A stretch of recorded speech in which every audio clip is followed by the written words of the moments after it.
Selected diary pages of an IDP by Amjad Lyric.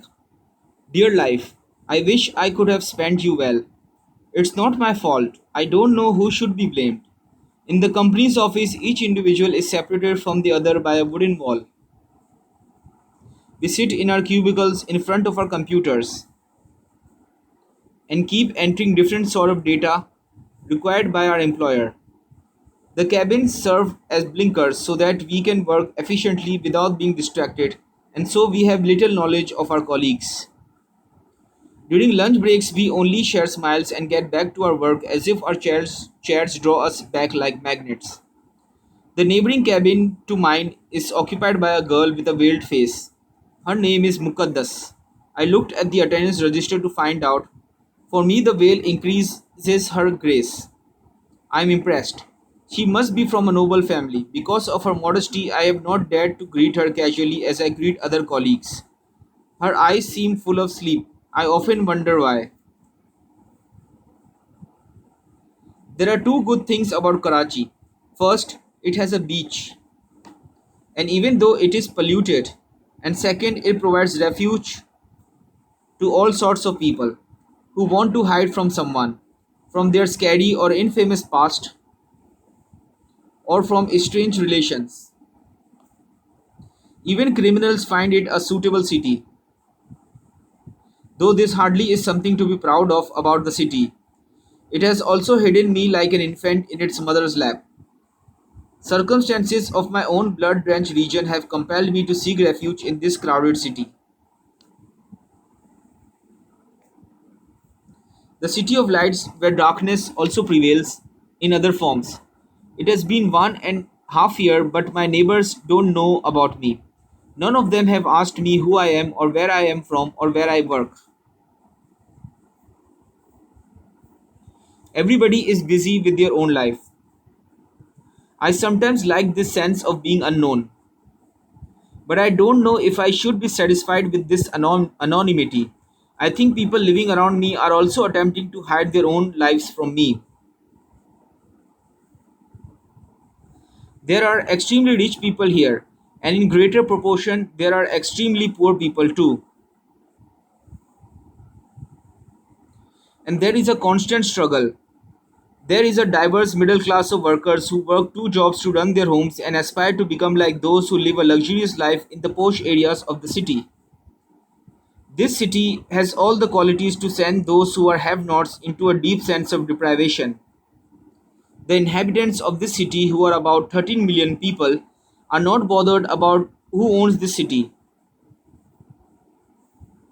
But whenever this question is raised by the political parties, it brings riots in its wake. And the natives of the city are missing in this phenomenon of riots for ownership. For last 2 months, a kid named Iffy greets me on the second floor of my apartment building, calling me uncle with a smile and handshakes. Perhaps it is the only genuine delight that I have received from the city. Sometimes I bring chocolates for him. He reminds me of my nephew. In the morning, as I entered the office, the tea boy and the girl in the cabin next to mine were having an argument. But they suddenly became silent when I entered, and I did not ask them what was going on. On the way back home, the tea boy rode the same bus as me. I tried to find out about the morning incident, but he avoided it by changing the topic. He was a typical Karachite, loose faded pair of jeans, some weird print on his t-shirt, a wristband, and chewing something. Not pan but gutka, the new dangerous addiction among the youth. I was not happy for the past few days. I wished I could run back to the mountains. This city had provided me refuge, but sometimes it seemed to devour me like a demon.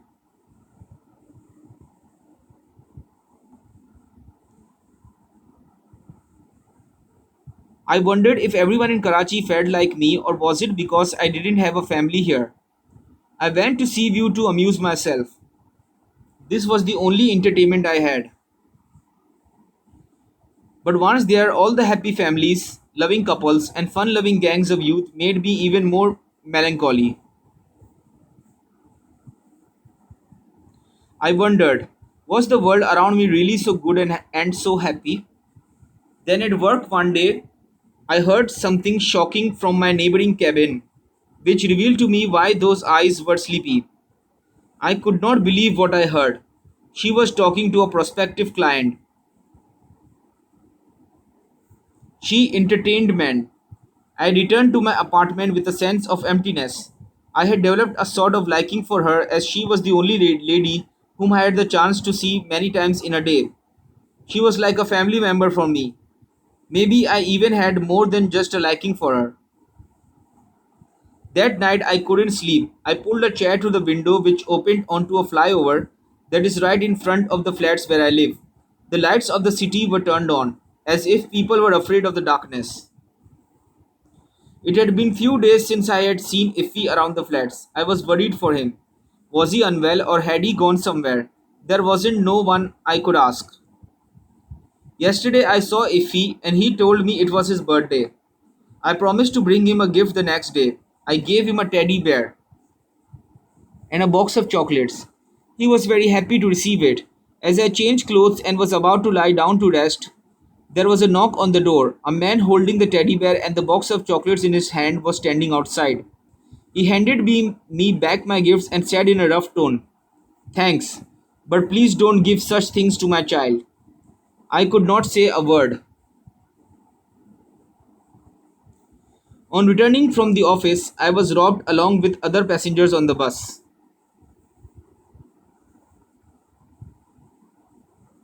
Our cell phones and our wallets were snatched from us. Three youths who were supposed to be students took out pistols and hijacked the bus. Now I didn't have a single penny to buy chocolates for the kid. I felt sorry about that.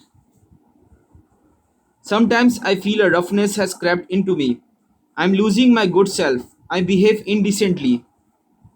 This is a gift from Karachi. Chaos, haste to reach somewhere, doing the same jobs absent mindedly.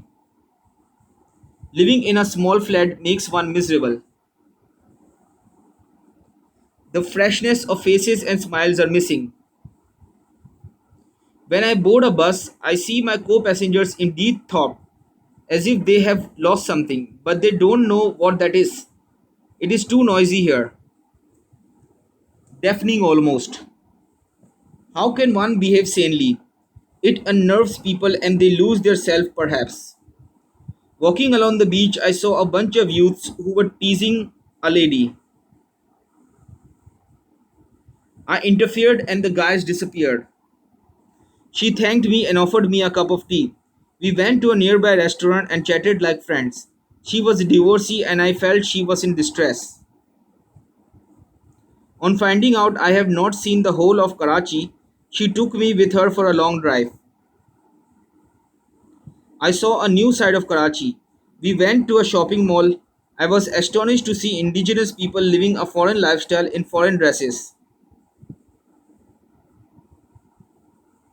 At the end, I was surprised by her invitation to go with her to her place, but I politely refused as it was midnight by then. Today, a member of a political party was killed. As a result, the situation worsened. 8 people were killed, dozens were injured, and 35 vehicles were burned. This is another side of vibrant Karachi. The situation back home is also worsening day by day. I don't think it will see peace anytime soon. Despite two unanimous resolutions, drone attacks are still going on, killing civilians. The parliament considers it against our sovereignty, but there is no let up. I am worried for my brother and his family. The last 7 days have been devastating and humiliating. I was accused of kidnapping and was locked up. 7 days ago, on returning from the office, I was greeted by the police at the flat. Iffat's father pointed at me. "This is the man, arrest him."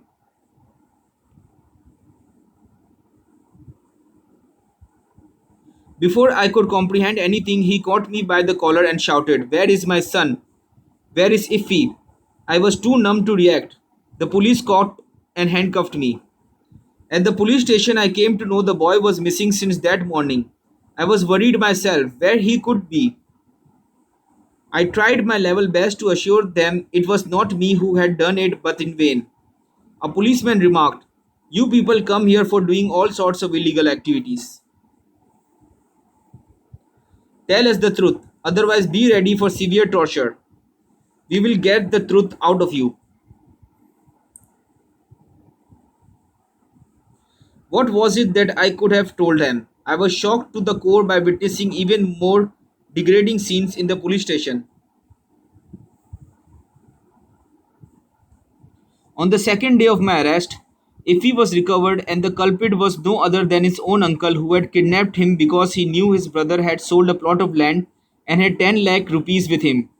I was released. I went to the polluted waters of sea. The sun had set. The darkness reigned.